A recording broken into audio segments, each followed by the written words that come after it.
সংবাদপত্রের স্বাধীনতা নিশ্চিত করেছিলেন, বিচার বিভাগের স্বাধীনতা নিশ্চিত করেছিলেন এবং অর্থনীতিতে বটমলেস বাস্কেটে ভবিত হওয়া বাংলাদেশকে সমৃদ্ধির অর্থনীতি পরিণত করেছেন।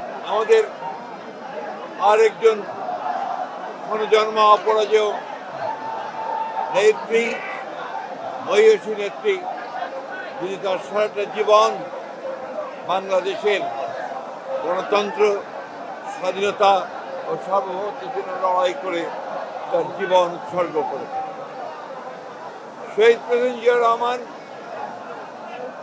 বাংলাদেশের রাজনীতিতে একটি এমন নাম, যে নাম প্রতি মুহূর্তেই স্মরণ করতে হয়, যে বাংলাদেশের স্বাধীনতা ঘোষণা করেছিলেন এবং পরবর্তীকালে বাংলাদেশে গণতন্ত্রকে এবং বৌদ্ধের গণতন্ত্রকে তিনি পুরো প্রবর্তন করেছিলেন।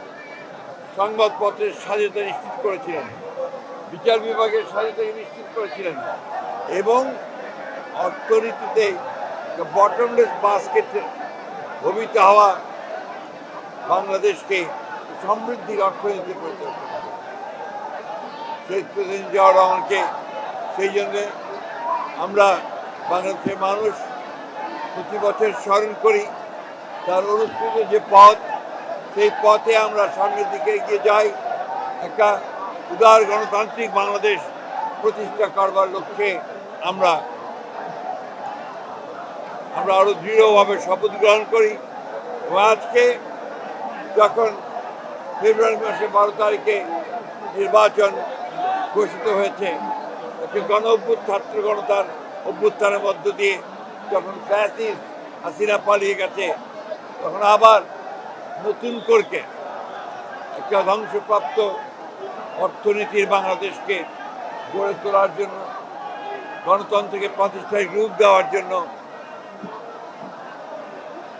আমরা আজকে এখানে শপথ নিয়েছি। এবং এই শপথের মধ্য দিয়ে বাংলাদেশ জাতীয়তাবাদী দল ও সমস্ত অঙ্গ সংগঠন বাংলাদেশে শহীদ জিয়ার যে আদর্শ, সেই আদর্শকে এখানে বাস্তবায়িত করবে, এই শপথ আমরা আজকে এখানে নিয়েছি। আমরা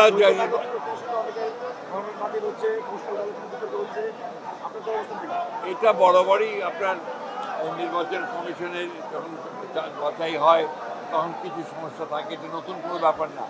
আমরা এখন পর্যন্ত নির্বাচন কমিশনকে দেখেছি যে মোটামুটিভাবে তারা যোগ্যতার সঙ্গেই কাজ করছে। আমাদের যে সমস্যাগুলো একটু আমরা মনে করেছি, সেগুলো আমরা গতকাল তার সামনে তুলে ধরেছি এবং আমরা বিশ্বাস করি যে নির্বাচন কমিশন যোগ্যতার সঙ্গেই এই নির্বাচন পরিচালনা করতে সক্ষম।